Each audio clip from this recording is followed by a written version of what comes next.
আমি মেজর মোহাম্মদ সুমন রেজা স্বাগত জানাচ্ছি বিজয় তুর্য অনুষ্ঠানে।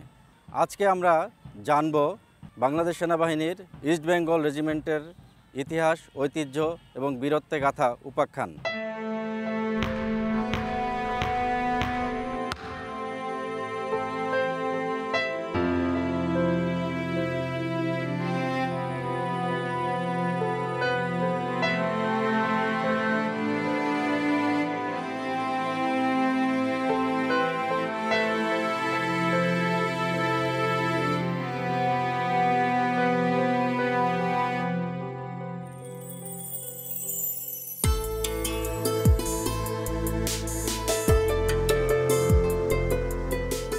প্রতি বছরের ন্যায় এবছরে অনুষ্ঠিত হচ্ছে দ্য ইস্ট বেঙ্গল রেজিমেন্টের বাৎসরিক অধিনায়ক সম্মেলন। এই অধিনায়ক সম্মেলনে উপস্থিত থাকেন আমাদের বাংলাদেশ সেনাবাহিনীর সম্মানিত সেনাবাহিনী প্রধান, এছাড়াও দ্য ইস্ট বেঙ্গল রেজিমেন্টের সকল ইউনিটের অধিনায়কবৃন্দ এবং বাংলাদেশ সেনাবাহিনীর উচ্চপদস্থ কর্মকর্তাবৃন্দ।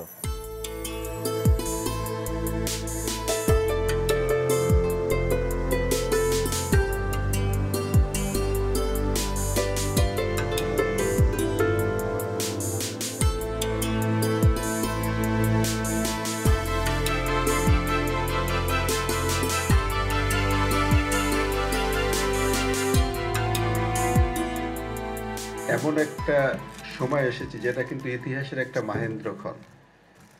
কেউ লক্ষ্য করেছে কিনা জানেন না, বাট এবার কিন্তু প্লাটিনাম জুবলি ইস্ট বেঙ্গলের জন্মের। It's a very rare great achievement. সেই প্লাটিনাম জুবলিতে কর্নেল অফ দ্য রেজিমেন্ট হিসেবে সবচেয়ে গৌরবময় রেজিমেন্টের বাৎসরিক সম্মেলনে উপস্থিত থাকা সত্যি একটা বড় ভাগ্যের ব্যাপার। তাই মহান আল্লাহ তাআলার কাছে শুরুতে কৃতজ্ঞতা জানাচ্ছি। আমি শুধু আমার পক্ষ না, বা পুরো বাংলাদেশ সেনাবাহিনীর সকলের পক্ষ থেকে মাননীয় প্রধানমন্ত্রীর প্রতি কৃতজ্ঞতা জানাতে চাই আবারও, যিনি বাংলাদেশ সেনাবাহিনীর ফোর্সেস গোল বাস্তবায়নের জন্য আধুনিকায়নের সমগ্র যে রূপরেখা আছে তা বাস্তবায়নে সার্বিক সহযোগিতা করে যাচ্ছে।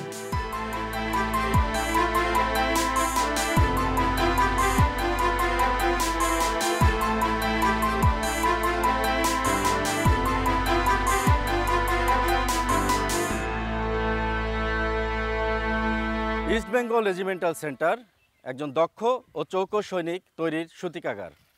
বেসামরিক পরিমণ্ডল থেকে আসা একজন রিক্রুটকে এই প্রশিক্ষণ সেন্টারে নানাবিধ প্রশিক্ষণের মাধ্যমে তাকে দক্ষ ও চৌকস সেনা সদস্য হিসেবে গড়ে তোলা হয়।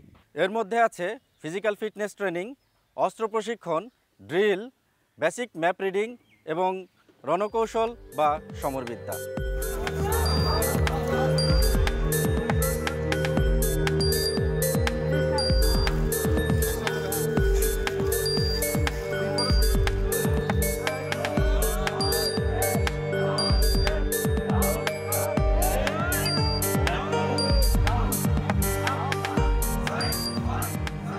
সামরিক জীবনে শারীরিক যোগ্যতা একটি গুরুত্বপূর্ণ বিষয়। যুদ্ধের ময়দানে শত্রুকে পরাস্ত করে জয় ছিনিয়ে আনতে শারীরিক যোগ্যতার কোনো বিকল্প নেই।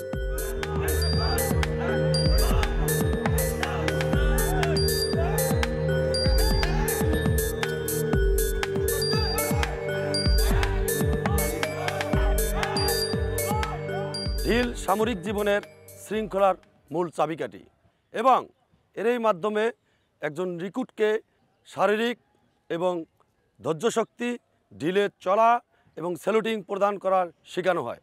তাই ঢিলের মাধ্যমে একজন রিক্রুট চৌকস ও যোগ্য সৈনিকে রূপান্তরিত হয়।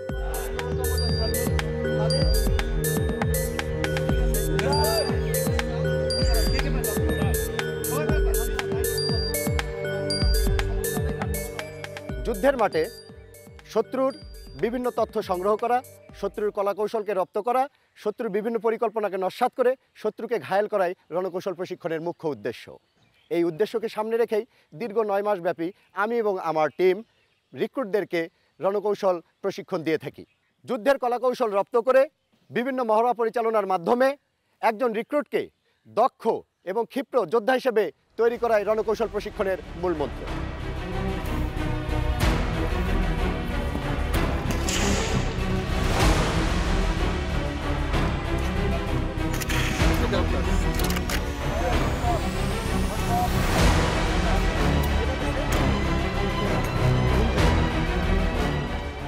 এক বুলেট এক শত্রু, এই মূল মন্ত্রকে কার্যে পরিণত করার লক্ষ্যে একজন রিক্রুটকে ফায়ারিং দক্ষতা এবং যুদ্ধের মাঠে শত্রুকে নিপুণ লক্ষ্যভেদে ঘায়েল করার জন্য আমি এবং আমার অস্ত্র প্রশিক্ষণ টিম প্রশিক্ষণ দিয়ে থাকি।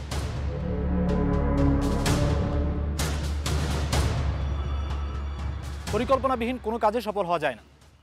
যুদ্ধের প্রতিকূল পরিস্থিতিতে নিজের অবস্থান এবং শত্রুর অবস্থান নির্ণয় এবং সঠিকভাবে লক্ষ্যবস্তুতে পৌঁছাতে একজন সৈনিকের ম্যাপ রিডিংয়ে জ্ঞান থাকা একান্ত আবশ্যক। তাই আমি এবং আমার টিম দীর্ঘ 9 মাস সময়ে একজন নবীন রিক্রুটকে ম্যাপ রিডিং বিষয়ে বিভিন্ন কলাকৌশল শিক্ষাদানের মাধ্যমে একজন দক্ষ ও চৌকস সৈনিক হিসাবে গড়ে তুলছি। স্যার, আগামী 24 মার্চ স্যার রিক্রুটদের এলিমেন্টারি ড্রিল প্রতিযোগিতা আছে স্যার। আপনার নির্দেশনা অনুযায়ী আমরা প্রয়োজনীয় প্রস্তুতি গ্রহণ করছি sir. Okay. The east Bengal regimental centre Bangladesh সেনাবাহিনীর একটি ঐতিহ্যবাহী প্রতিষ্ঠান। এই রেজিমেন্টের রয়েছে 75 বছরের সুদীর্ঘ ইতিহাস। এই রেজিমেন্টের প্রতিটি সদস্যকে টাইগার বলা হয়। Training battalion maker of Tigers হিসাবে কাজ করছে। এই রেজিমেন্টাল সেন্টারকে টাইগার্স ডেন বলা হয়। এই ব্যাটালিয়নের অত্যন্ত দক্ষ প্রশিক্ষকবৃন্দ প্রতি বছর 1500-এরও বেশি রিক্রুটকে যুগোপযোগী সামরিক প্রশিক্ষণের মাধ্যমে ইস্ট বেঙ্গল রেজিমেন্টের বিভিন্ন ইউনিটে প্রেরণ করছে। এদের মধ্যে চৌকস সদস্যরাই বাংলাদেশ মিলিটারি একাডেমি এবং school of infantry and tactics সহ বাংলাদেশ সেনাবাহিনীর বিভিন্ন প্রশিক্ষণ সেন্টারে অত্যন্ত দক্ষতার সাথে দায়িত্ব পালন করছে।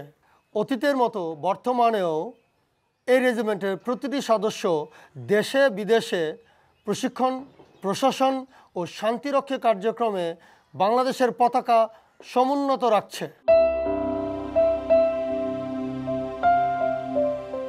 1971 সালের 25শে মার্চ রাত 11:30 ইবিআরসিতে ঘটে এক নৃশংস হত্যাকাণ্ড। তৎকালীন পাকিস্তান সেনাবাহিনীর 20 বেলুচ রেজিমেন্টের সৈনিকরা একই সাথে ঝাঁপিয়ে পড়ে ইবিআরসির কোয়ার্টার গার্ড, রিক্রুট ব্যারাক ও বাঙালি সৈনিকদের ফ্যামিলি কোয়ার্টারে ঘুমন্ত সৈন্যদের ওপর। রাত পেরিয়ে ভোর হওয়ার পরও গোলাবর্ষণ অব্যাহত থাকে। বাঙালি রিক্রুটদের গলার উপরে বুট চেপে ধরে ও বেনয়েট দ্বারা খুঁচিয়ে হত্যা করা হয়। 1985 সাল পর্যন্ত এই স্থানটি গণকবর হিসেবেই পরিচিত ছিল। 1986 সালে ডিসেম্বর মাসের টাইগার্স পুনর্মিলনের পূর্বে এই সমাধিস্থলকে বর্তমান অবস্থায় উন্নীত করা হয় এবং এর নামকরণ করা হয় অজানা শহীদ সমাধি।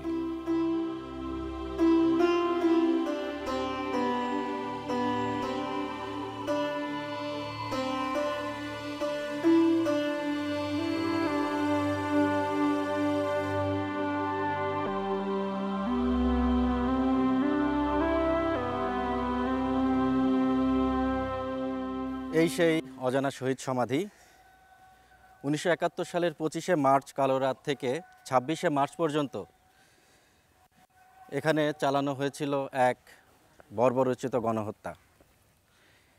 এই রেজিমেন্টাল সেন্টারে কর্মরত তৎকালীন অফিসার, জেসিও এবং আদার র্যাঙ্কস এবং এখানে প্রশিক্ষণরত রিক্রুটদের উপরে এই গণহত্যা চালানো হয়েছিল, যে গণহত্যার শিকার হয়ে কালে সাক্ষী হয়ে ঘুমিয়ে আছে 235 জনেরও অধিক বীর সেনা সদস্য।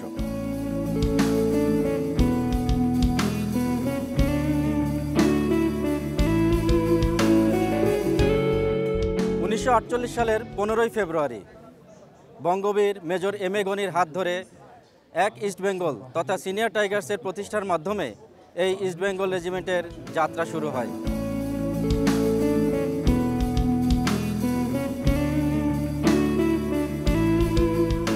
এই মিলন মেলা যেন আমাদের বন্ধনকে আরো দৃঢ় করে এবং আমরা এই বন্ধনকে কাজে লাগিয়ে ইস্ট বেঙ্গল রেজিমেন্ট তথা সেনাবাহিনীর উন্নয়নে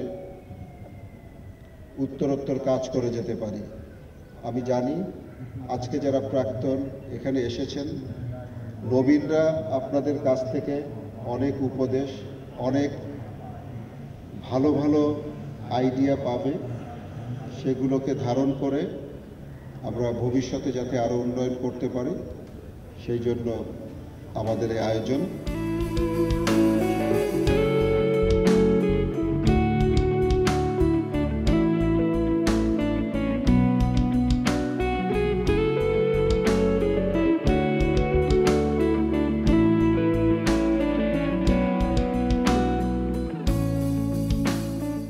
1974 সালের 11ই মার্চ কুমিল্লা সেনানিবাসে জাতির জনক বঙ্গবন্ধু শেখ মুজিবুর রহমান অত্র ইস্ট বেঙ্গল রেজিমেন্টের 5ম ব্যাটালিয়ন ভিক্টোরি টাইগার্স পরিদর্শন করেন। পরিদর্শনকালে পরিদর্শন বইতে ওনার মন্তব্য, আমার শুভেচ্ছা রইল এই মন্তব্যটি ভিক্টোরি টাইগার্সের সকল সদস্যদের আজও অনুপ্রেরণা যোগায়।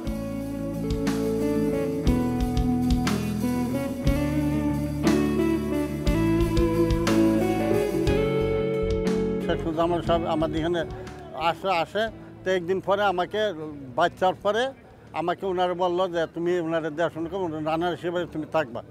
তো আমি অনেক দিন ওনার সাথে রানারি করছি। আমার খুব স্নেহ করতো, খুব আদর করতো এবং বলতো না কি তোমাদের সমস্যা কি, লাইনে তোমাদের কি সমস্যা, খাওয়া দাওয়ার কী সমস্যা, তুমি আমাকে বলবা সব কিছু সমস্যা হলে। আমি ঠিক আছে স্যার। দেশের জন্য আমার ভাই জীবন উৎসব আছে, সারা দেশের জন্য আমরা উচ্ছ্বসিত আনন্দিত যে মোস্তফা কামাল আমাদের পরিবারের না, সারা দেশের পরিবার বর্গের মুখ উজ্জ্বল করিয়া বিশিষ্ট উপাধি হয়েছে। এটা আমাদের গর্বীয় ব্যাপার। এ তো খুব শান্তি যে এক ভাই জন্য আমরা কোটি কোটি ভাই পাচ্ছি, কোটি কোটি জায়গায় যাচ্ছি, কতখানি সম্মান না আমরা আমাদেরই ভালো হইল। আমার বুকে দুইটা বক্সিং করলো, বক্সিং করে খায়েগা গোস মারেগা মোস এইরকম চাইছে ক্যাপ্টেন গনি সাহেব বুকে চোয়ার মানে তুমি আর্মিতে ভর্তি হবে। মানে স্যার হবো। তখন স্যার বাড়িতেই বলে আসিনি, আমি আছি অন্য কাজের জন্য। ক্যাপ্টেন গনি সাহেব বললো ঠিক আছে, ডাক্তারি করলো, আমাকে কেনা হয় দেখি মেডিকেল করার পর আমাকে পাস করে দিল। 27শে মে 1949 আমি রিক্রুটিং এনরোল হলাম এই ইস্ট বেঙ্গল রেজিমেন্টের। কুমিল্লা থেকে 1962 সনে পশ্চিম পাকিস্তান রেজিমেন্টের সাথে আমি চলে যাই। ওখানে যেয়ে 65 সনে ভারত পাকিস্তান যে যুদ্ধ হলো সেটা আমি দিন যুদ্ধ করেছি সরাসরি। তারপর ঢাকা ছিলাম অলিপুরে, আমি বেশ কিছুদিন এখানে চাকরি করেছি। চাকরি করার পর আমার ওখান থেকে 1971 সনের যুদ্ধ আরম্ভ হয়। ফার্স্ট ইস্ট বেঙ্গল রেজিমেন্ট থেকে আমরা যুদ্ধ করতেছিলাম, তখন এটার কমান্ডার অফিসার ছিল মাইনুল চৌধুরী সাহেব। এই মিলন মেলার মাধ্যমে আমরা বাংলাদেশের সেই স্পিরিটটি যেটি আমরা পেয়েছিলাম বঙ্গবন্ধুর অনুপ্রেরণায়, এবং সেটির মাধ্যমে আমরা এই অনুপ্রাণিত হওয়ার চেষ্টা করছি।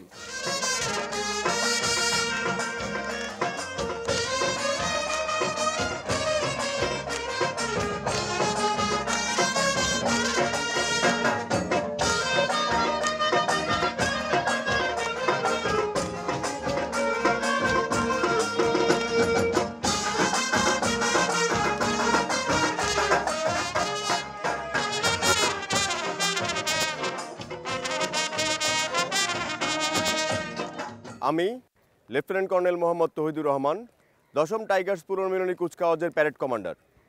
এই প্যারেডে 46টি পদাতিক ব্যাটালিয়নের সেনা সদস্যগণ অংশগ্রহণ করছে।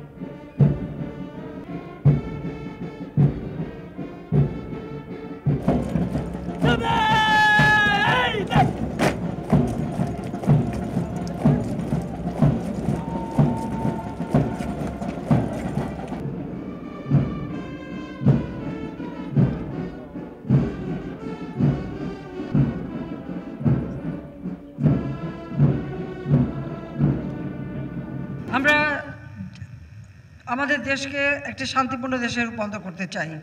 তাই সন্ত্রাসবাদ, জঙ্গিবাদ এগুলির প্রতি আমরা জিরো টলারেন্স নীতি গ্রহণ করেছি। আমরা কারোর সাথে যুদ্ধ করতে চাই না। আমাদের পররাষ্ট্র নীতি জাতির পিতা বঙ্গবন্ধু শেখ মুজিব যে নীতি দিয়ে গেছেন, সকলের সাথে বন্ধুত্ব, কারোর সাথে বৈরিতা নয়, আমরা সেই নীতিতেই বিশ্বাস করি। কিন্তু যদি কখনো বহিঃশত্রুর আক্রমণ হয়, সেটার জন্য আমরা মোকাবেলা করতে পারি, তার উপযুক্ত সশস্ত্র বাহিনী গড়ে তোলা আমরা বিভিন্ন পদক্ষেপ গ্রহণ করেছি। আমাদের দেশপ্রেমিক সশস্ত্র বাহিনী সবসময় দেশ ও জনগণের পাশে আছে। যে কোনো দুর্যোগ, দুর্বিপাকে, বন্যা, খরা বা কোনো ভূমিধস যে কোনো কিছু হলেই আমাদের সশস্ত্র বাহিনী তাদের পাশে দাঁড়ায়। শুধু দেশে না, বিদেশেও আমরা যখনই আমাদের কোনো বন্ধু প্রতিম দেশে কোনো দুর্ঘটনা ঘটে, তখনই আমাদের সশস্ত্র বাহিনী সেখানে যায় এবং উদ্ধার কার্য এবং সেবা দান করে থাকে।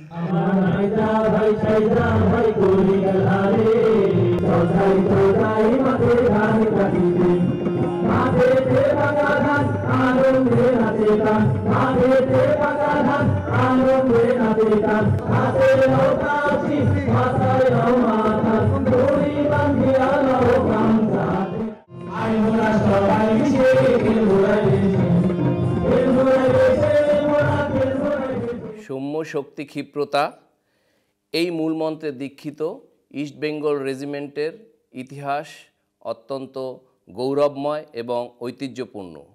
1948 সালের 15ই ফেব্রুয়ারি এই রেজিমেন্ট তার যাত্রা শুরু করে আজ পর্যন্ত তার ঐতিহ্য ধরে রেখেছে। আমরা স্বাধীনতা যুদ্ধে অগ্রপথিক হিসাবে কাজ করেছি।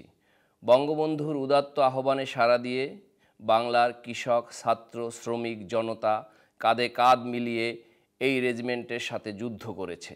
স্বাধীনতা পরবর্তী সময়ে পার্বতী চট্টগ্রামে শান্তি স্থাপন এবং সন্ত্রাস দমনে এই রেজিমেন্ট গুরুত্বপূর্ণ ভূমিকা পালন করে আসছে। এছাড়াও জাতিসংঘ শান্তিরক্ষা মিশনে এই রেজিমেন্টের সদস্যরা বিশ্ব শান্তি রক্ষায় অত্যন্ত সুনামের সাথে কাজ করে যাচ্ছে, যা আন্তর্জাতিক মহলে প্রশংসা পাচ্ছে।